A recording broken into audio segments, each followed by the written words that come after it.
We were doing a lot of the 3-hour bar gigs and stuff. Yeah. Sure. And we were performing as King Taylor Project. We were pretty burnt out and didn't really realize how much we were on those kinds of gigs. It was kind of a chance to reset and go what is King Taylor Project? Yeah. What is this even? Welcome to Songwriters Showcase. I am your host, TJ Moss, and with me right now, I have Sandy King and Joshua Taylor of the King Taylor Project. Do you still utilize Patreon?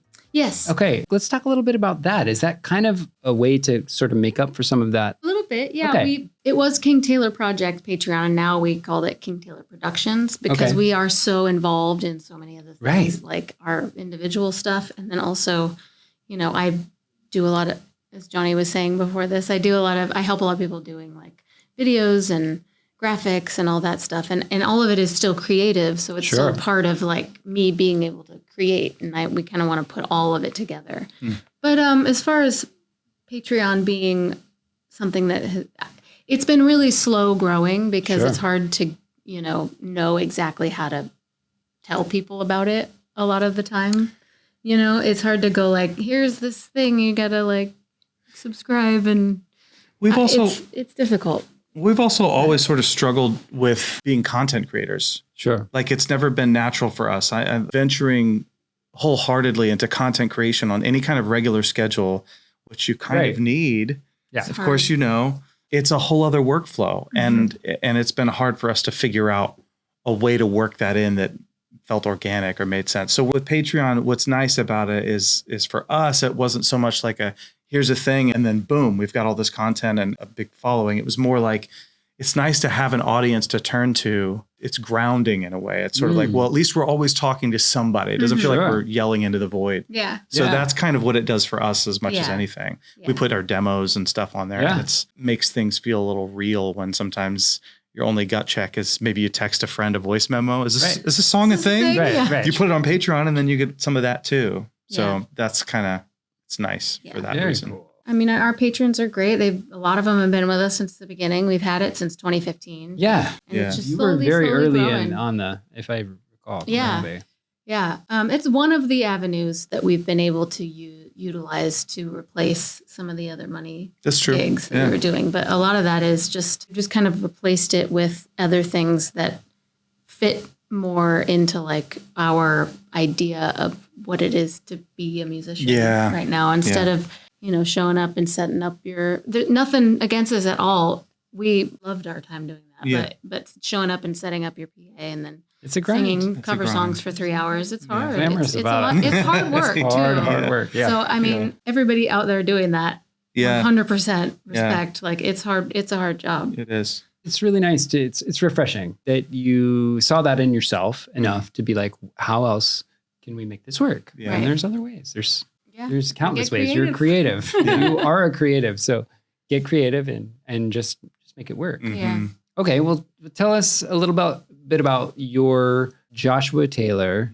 that project. And you've always been, the way I see it, smooth vocals, definitely bluesy guitar, with a focus on really good tone. And I know you're a gearhead and all that stuff. So when did all that start? The model for me, even before I was in music, was always the organic band thing, skewed rock and blues, right? And so the way that I kind of entered music with that in my head, even when I started out doing the solo acoustic singer-songwriter thing, 3-hour cover thing, was first getting those together in 2011. I was, I guess, 27, 28.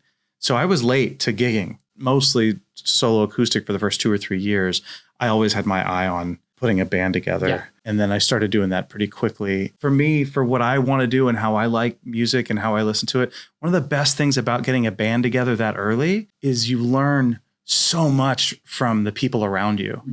And so that whole thing, growing into the way of expressing yourself in a band, how to fit into that whole thing started just by doing it. Guitar community, we just lost Dean Brown a couple of days ago. And he said something really beautiful. I saw a little clip that someone posted of him. We talk about our influences, and you always name these guys, Jimi Hendrix or whatever. Stevie Ray Vaughan, right?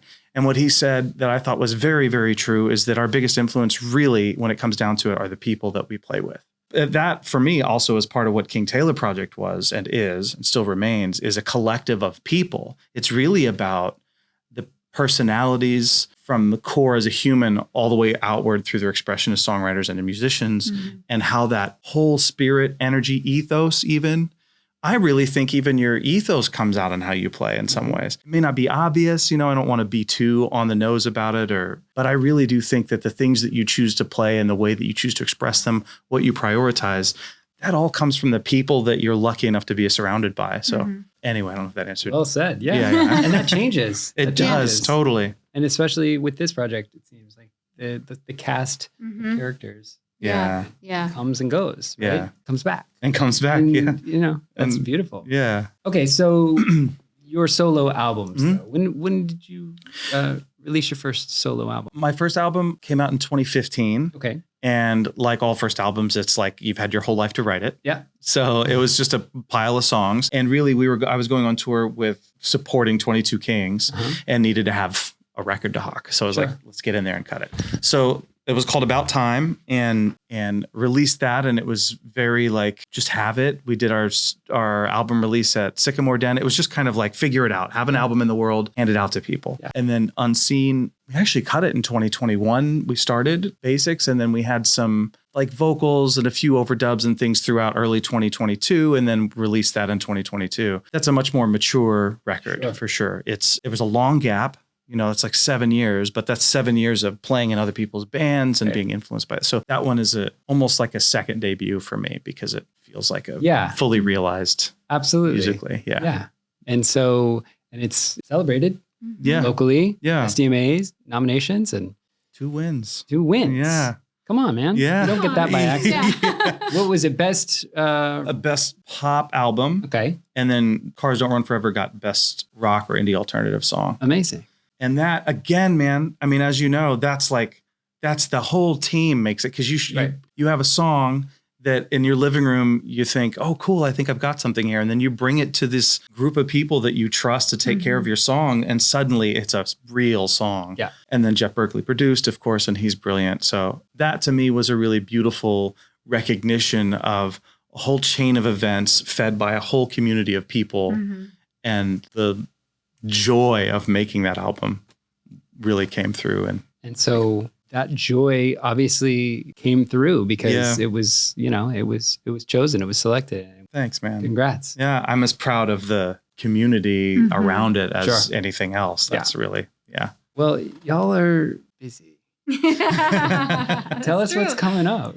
Well, speaking of Josh's album, we're talking about what we're doing this year. And one of the things that we're going to try and get done is maybe another EP for you. You've got enough songs. Well, we have a kind of a list of priorities this year. So we're always busy with the sideman and session thing. So financially, our list of priorities starts with Sandy's. Have you talked about that? No, I haven't. So I'm, aside from the Johnny Tarr singles or whatever that turns into, I had an idea originally to make a tribute album to my dad, who passed in 2021.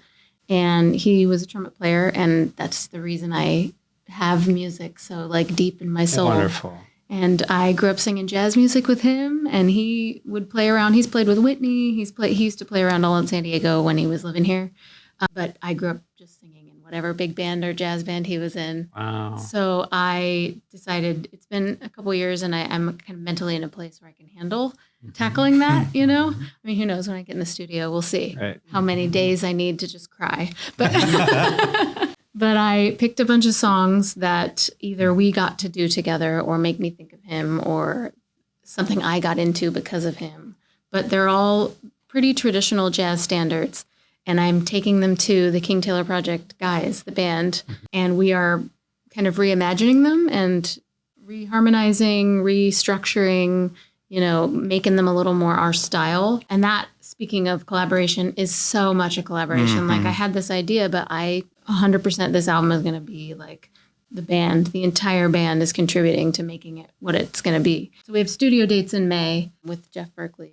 That's definitely going to be a this year release for sure. That's the first financial priority. And then after that, if we got the time and money, we can do Josh's EP. Yeah.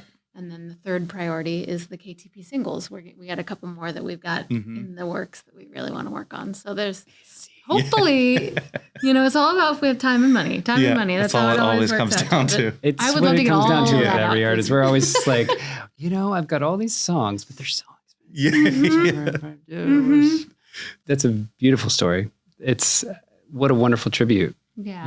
What a wonderful expression of gratitude to your father. So you're killing it. Oh, You're killing it. It's so exciting to see this all just kind of bubble up and build momentum. And did you bring your instrument? I did. Okay. Yeah. Are we going to have some songs? Can you do that? Could we do a song or Let's two? do a song or two. Okay. If I was going to make a request. Yeah. Please. I'll make it easy. Begging to Fall. Begging to Fall? You got it. That song do is it. dope. Oh, thanks, man. Let's do it. Okay. Begging to Fall. In it.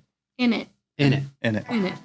I'm running out of room, out of ways to bend the truth, and I'm testing the limits of my will to give this up, but I'm still afraid to say too much.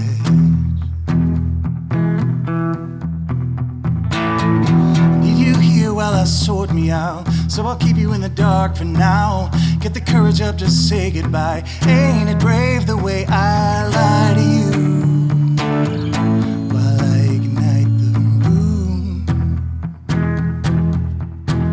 This house was begging to fall, waiting for the wrecking ball.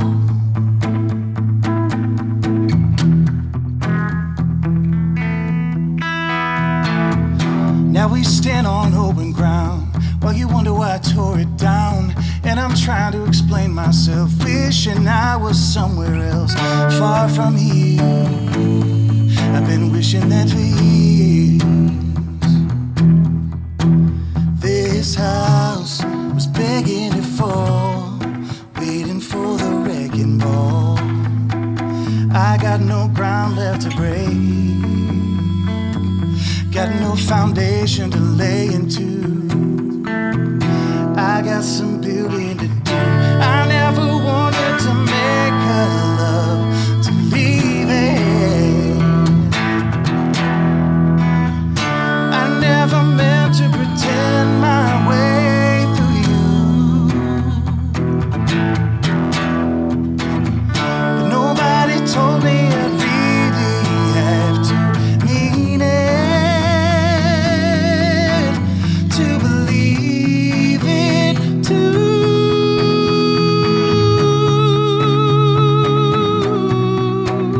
Oh, this house was begging to fall, waiting for the wrecking ball. This house was begging to fall, waiting for the wrecking ball. I got no ground left to break, got no foundation to lay into. I got some building to do. I got some building to do. I got some building to do.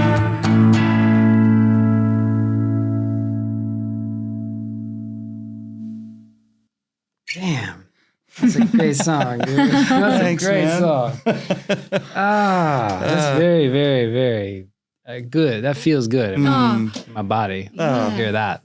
Thanks, man. So, tell me a little bit about that. Like, what's your process? You just sit there with that guitar and just like let that guitar tell you what to do? So yeah, sometimes. Yeah, that's well put. Yeah. Sometimes I actually like to tap into like the writer, the lyricist.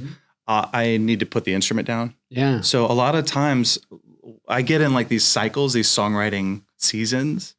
And when I'm there, I'll spend a lot of time, which is like a legal pad, and sit down with a cup of coffee, no instrument anywhere close by, and just kind of see what's there without any real intent to write lyrics, and just kind of see what's coming up. And then, phrases, your brain starts to latch onto things you see that you like. And about that time, if there's a rhythm to the language, I'll start reaching for the instrument, and then let the vibe kind of go like, what's coming out? Is this melancholy? Is this, yeah. That's really Yeah. insightful because I find that like, yeah, the instrument is always going to influence, right? The lyric, right? Yeah. But to remove yourself from it and just let this brain drain happen, right? Then giving it time, giving it space to just be what it is. And then, okay, now I can go pick up that, now that the vibe has been established, let's see what the guitar has to say. Totally. It also, like, for me, it helps me to avoid the trap of mechanical habit. Yeah. Going to the same chord. Totally. Yeah. It's like the same rhythm. Yeah. Here comes the 4. Yeah. Yeah. Very cool. Yeah. That's so, that like, I think one of the like themes that keeps coming up in these interviews is like get out of the way. Let the creative come through. Grab a legal pad, a legal pad. So analog. Yellow. So analog. A pen or a pencil. Pen or pencil, yeah. And for me, sometimes, honestly, like, leave your creature comforts. Be in a public space. Yeah. Although some people, I know that and for me too, it can be tricky to tune out. But for me, the tuning out you do in a public space, at least for me, is there's something special about it that's different from being at home with all the right environment and stuff. But then the dog's over there and he's real cute and you want to, but being in a public space where you're removed from all of the objects that sort of tether you to the routines of your life. Yeah. And there's smells and sights and stuff that you haven't asked for. They're just happening to you because that's how the world works. There's something really electric about that to me. And then when you manage to quiet your mind in that space, to me, it's almost a deeper quiet. Wow. Yeah. And there's the unpredictability of the world around you. Totally. Which, who knows where that will lead on that legal pad? Yeah. Who knows what seeing that person, hearing that thing that they were describing, in that way, how that will hit you in that moment. Yeah. Yeah. Yeah. Leaving control behind. Wow. Yeah. Very powerful. Yeah. Very, very good stuff, y'all. Thank you for dropping by. Dude, and such a pleasure, man. It's good to catch up with you. Yeah. Very excited for all the upcomings. Yeah. So tell our audience where to find you and where to go and all that. The easiest place to keep up with us, if anyone still uses websites anymore, is kingtaylorproject.com and joshuataylormusic.com. And then you can go to where you really want to be from there, which is all the socials. Yeah. We try to keep our calendars updated too with other artists we're playing with. So we're just as passionate about, Johnny Tarr's band or Jeff Berkeley gig that we have or whoever we're working with as we are about our own stuff. So, we're excited to play those gigs too. So they're busy in a good way. Yeah.